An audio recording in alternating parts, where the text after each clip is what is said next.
Hey everybody, it's Bendy Penguin 64. There are many things in Nintendo games that make me feel unnerved and sometimes even terrified, and I'm going to look at them today. This is the top 10 creepiest Nintendo moments. Number 10. In almost every Mario game you fight against Bowser. The traditional way of killing him is to destroy the bridge he's standing on, dropping him in lava. However, in New Super Mario Bros. And Super Mario 3D Land, you fight Bowser more than once. The first time you see him, he looks just like you'd expect, but after you've dropped him in lava and fight him again, he appears in the form of Dry Bowser, a reanimated skeleton of his former self. This is pretty creepy when you first see it, but it's not exactly an image that'll keep you awake at night. However, it's also creepy when you think about what happens to Bowser when he falls in the lava. If he returns as a skeleton, then that means that the lava burnt all his skin off, so remnants of his rotten flesh are now floating in the lava where he was defeated. That's really disgusting and violent for a Nintendo game, and it's pretty damn freaky if you think about it. Number 9. In Wario Land 2, you'll come across many enemies that give you different abilities. There are enemies that make you stumble around like a drunken git, enemies that make you morbidly obese, and many others. However, one enemy you meet is a ghost that moves around in a weird pattern that's difficult to avoid. If it touches you, Wario turns into a zombie. This is similar to Dry Bowser, but Wario looks far scarier. He resembles a real zombie with melting skin and a creepy facial expression.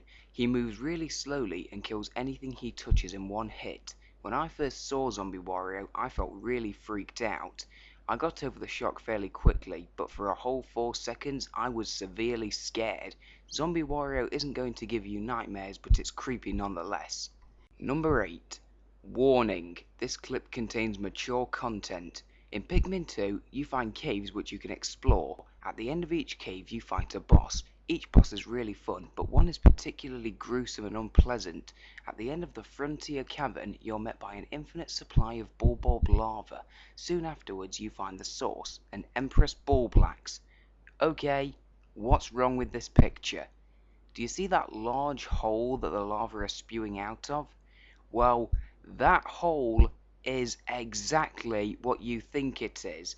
It's creepy enough that you have to watch this, but the lava pose a threat to you, so you have to kill them. You're killing babies that have only been alive for a few seconds. That's not just creepy, it's sick. Plus, it's really weird to see an obese worm giving birth in a game rated E for everyone. Do they really expect parents to let their 5-year-old children watch something like this? To quote the angry video game nerd, what were they thinking? Number 7. In Pokemon Fire Red, you'll find a small area called Lavender Town. This is where you'll find the Pokemon Tower, which is a cemetery of sorts. This is a resting place for dead Pokemon, which is really violent considering that Pokemon are supposed to faint, not die. The Pokemon Tower is somewhat unnerving since it's haunted by ghosts. However, the Pokemon Tower is not the number 7 creepiest Nintendo moment. It's the music that plays in Lavender Town.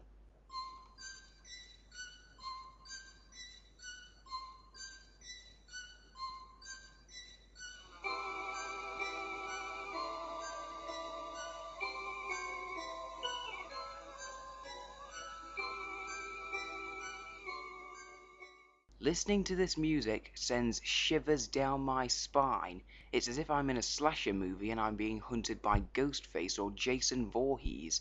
I never play through this part of the game when I'm alone at night. Otherwise, I think I'd traumatize myself. Number 6. It was only a matter of time before we'd reach a Zelda game. After all, there are a lot of creepy things in Zelda. Take Ocarina of Time for example. In the bottom of the well, you'll find a room filled with strange waving arms.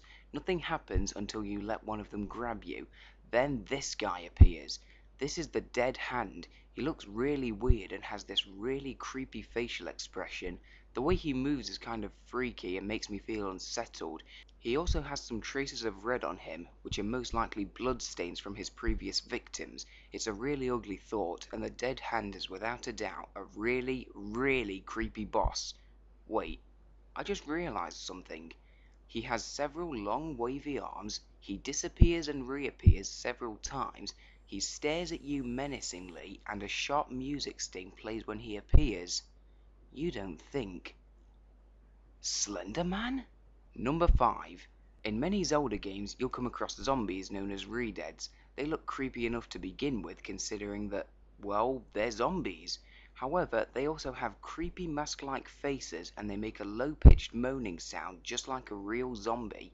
Plus, if they see you, they scream and paralyze you for a few seconds and move towards you. It looks really freaky. Also, when you kill a Redead, its body remains there for several seconds, then turns black and disappears, as if it's slowly decaying like a real corpse. Creepy. There's one more thing about this enemy that makes me feel unnerved. We all know that zombies like brains, but Redeads really love brains. They love brains so much that if they grab you, they start humping you in the head as if they want to make love to your brain. Just look at that action. Okay, that's grossly perverse, I apologise. Number 4. In Pikmin 2, you'll find a cave known as the Cavern of Chaos. At the end of the cave, you fight a large crustacean-like creature called the segmented Crobster. When you defeat it, it leaves behind a doll's head. The fact that it's a decapitated head is pretty scary already, but apparently that wasn't enough, because it also blinks. It's as if it's watching me, with a hypnotic gaze. Ironically, it's called the Silencer. I think a better name would be Loudener, considering I screamed the first time I saw it. By the way, interesting bit of trivia. In the Japanese version of Pikmin 2, this treasure is worth 666 Pokos. Yes, decapitated blinking head and 666. This thing is not just creepy, it's possessed. Where's an exorcist when you need one? Number 3. This next creepy moment is present in many Zelda games, and it's not just creepy, it's annoying. In the Forest Temple in Ocarina of Time, for example, Navi warns you to watch out for the shadows of monsters hanging from the ceiling. As much as I hate Navi, this is really good advice. When you've been in the room for long enough, a shadow appears on the floor directly below you. The shadow begins to grow until a decapitated hand known as a Wall Master falls from the sky and tries to grab you. It then begins scurrying around on its fingers until you kill it. Just look at that thing. Are they trying to give people nightmares? And the worst part is what happens if it does grab you. It drags you up to the ceiling, and then you're sent back to the start of the dungeon. So first the game scares the crap out of me, and then it makes me start the dungeon again? This enemy is eerie, frightening, irritating, and I hate it. Number 2. Majora's Mask. Everything about this game is creepy. It has a particularly dark atmosphere, which is really unsettling. The premise of this game is that the moon is going to crash toward the ground, destroying the world. Well, that's a pretty chilling story already, but why does the moon have a face? Maybe Majora carved a face into it and then possessed it? I don't know. But what I do know is that the moon has one of the scariest grimaces you'll ever see in your life. It's also really frightening when you realise that the whole time you're playing through this game, a giant rock with a scary face is looking down on you, as if it's watching you closely, plotting your demise. Now that's creepy. By the way, pro tip, never look into the sky on the 3rd day. This is when the moon is closest to you, and coming face to face with that thing is not pleasant. At last we've reached number 1, but first let's recap. Number 10, Dry Bowser. Number 9, Zombie Wario. Number 8, Empress Bullblack's Giving Birth. Number 7, The Music in Lavender Town. Number 6, The Dead Hand. Number 5, Redeads. Number 4, The Silencer. Number 3, War Masters. Number 2, The Moon.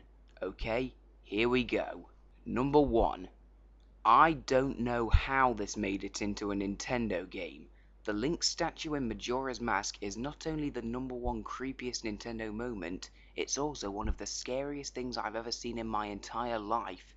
In the game, you learn a song known as the Elegy of Emptiness, which creates a statue of Link. Not only does the statue not look like him, it looks terrifying. I will never get used to seeing that face. It stares into your soul with a hypnotic gaze. Plus, you need to use this statue to complete the game. If it were up to me, this song would be optional, because that way people don't have to look at this thing. What also makes this statue creepy is the Ben Drowned story. I won't spoil it for those of you who haven't heard it, but I highly recommend you don't read it before going to bed. Trust me, I learned that the hard way. Anyway, Even without the addition of the Ben Drowned story, this statue is freaky. You know the worst part of this whole thing? The statue's face is a caricature of Shigeru Miyamoto. Yes, one of the creepiest images of all time is based on one of my favorite game producers of all time. Now I can never look at Miyamoto the same way again, and it's all because of that statue. It gave me nightmares for 3 days straight, and now it's altered my respect for others. Screw the silencer. The Link statue is the real embodiment of evil. Well, that's the top 10 creepiest Nintendo moments. I hope you enjoyed this video because I certainly enjoyed making it. Well, if you'll excuse me, I'm going to consult a therapist. I'll need help with the nightmares that this video will no doubt give me. Goodbye.